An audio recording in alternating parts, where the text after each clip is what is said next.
Good day, everyone. Today I'll be discussing binary trees, an important concept in computer science and data structures.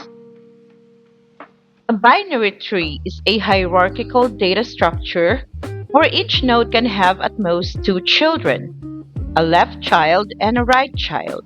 In the graph on the left, we have a binary tree with nodes numbered 0 to 14. As an example, node 1 is the left child and node 2 is the right child. The uppermost or the topmost node, which is numbered 0, is called the root, and the nodes without children, numbered 7 to 14, are called the leaves.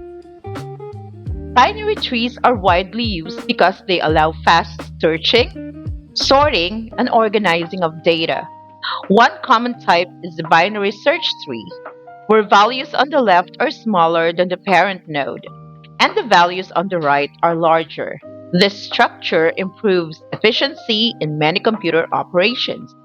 As an example, on the left side, we have an ordinary binary tree. We can see that the root is 10, the one on the left or the left child is number 20, and on the right is 30. In a binary search tree, we have the node as 50. On the left is 30, which is smaller in value, and on the right is 70, which is greater than 50.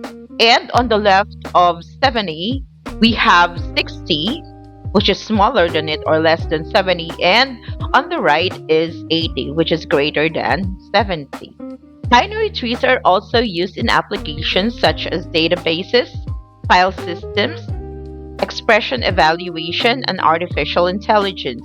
Different traversal methods such as in order, pre-order, and post-order traversal help computers process data in specific ways. So in conclusion, binary trees are essential in programming because they provide an efficient and organized way to store and manage information. Understanding binary trees helps build a strong foundation in computer science and software development. Thank you.